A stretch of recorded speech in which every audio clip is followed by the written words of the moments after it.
Hallo Internet und willkommen zur Hörspieltheorie. Die Show, die Charakteranalysen durch wissenschaftliche Analysen ersetzen wird. Heute haben wir ein interessantes Thema. Das Schiff Esperanza ist erstaunlicherweise schon lange in deutschen Schulen eine häufige Wahl für hörspielbezogene Projekte und Arbeiten.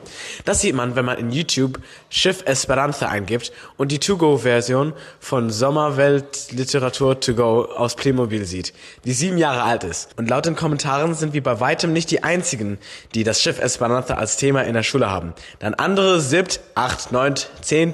und sogar 11. und 12. Klässler sagen, dass das Video eine große Hilfe war. Denn als wir die Idee hatten, eine Theorie darüber zu machen, haben wir nicht gedacht, dass unser Video theoretisch ein Icon werden könnte.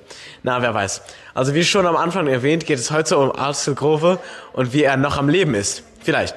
Erstmal müssen wir den wichtigen Teil seines sogenannten Todes checken. Um 0 Uhr wurde er zusammen mit den Flüchtlingen ausgesetzt. Erst nach 2 Uhr bemerkt die Besatzung, dass er fehlt. Laut Bengtson ist zu dieser Zeit schon Flut und sie würden weitere 2 Stunden brauchen, um wieder an die Stelle zu kommen. Wir können nach aktuellen Meeresoberflächentemperaturmessungen von Temperaturen zwischen 10 und 20 Grad Wassertemperatur in der Nähe der amerikanischen Küste ausgehen. Axel kann sicherlich schwimmen, aber wie lange? Ein durchschnittlicher Mensch hält laut Wissenschaft in 15 Grad kaltem Wasser bis zu 2 Stunden aus. Somit ist eine Rettung durch die Esperanza zwar nicht ausgeschlossen, trotzdem ist es unwahrscheinlich. Da Axel mindestens anfangs nicht weiß, wie weit weg er vom Festland ist, wird er höchstwahrscheinlich erst versuchen, in dessen Richtung zu schwimmen. Wie denn? Von Megalin wissen wir, dass diese Nacht sternklar ist. Falls Axel schlau genug ist, kann er sich also an den Sternen orientieren. Dieses Schwimmen wird Axels Ausdauer signifikant verkürzen, weswegen es für ihn unwahrscheinlich ist, tatsächlich 2 Stunden lang bei Bewusstsein zu bleiben. Die Esperanza ist definitiv nicht die einzige Rettungsmöglichkeit für Axel, denn sie ist bei weitem nicht das einzige Schiff auf dem Meer. Zu Höhepunkten machten bis zu 1,2 Millionen Passagiere die Überfahrt zwischen Europa und den USA. Wenn wir mit etwa 1500 Passagieren pro Schiff rechnen, dann sind das 1.200.000 geteilt durch 1500, etwa 800 Schiffe im Jahr. Neben Überfahrtsschiffen gab es noch deutlich mehr Frachter- und Fischerboote, weswegen wir mit 3 mal 800 gleich 2400 Schiffen an der amerikanischen Küste auf ein Jahr verteilt rechnen können.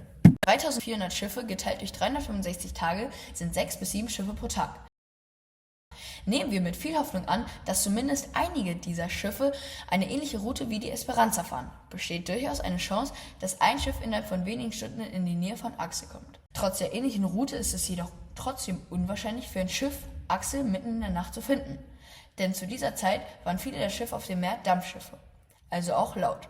Aufgrund des Lärms würde eine Schiffscrew Hilferufe wahrscheinlich überhören.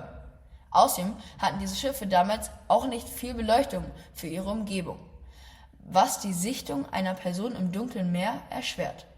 Wir wollen das trotzdem nicht ausschließen, denn wir wissen von Megalin, dass diese Nacht sternklar ist. Das ermöglicht erstens die Beleuchtung der Umgebung durch Sterne. Außerdem besteht die Möglichkeit einer hohen Mondphase, vielleicht sogar Vollmond, welcher die Umgebung und Axel gut beleuchten könnte. Das könnte also tatsächlich einem anderen Schiff erlauben, Axel und die Flüchtlinge zu sehen und somit zu retten. Im Gegensatz zu Bengtsons Aussage könnte Axel tatsächlich noch leben.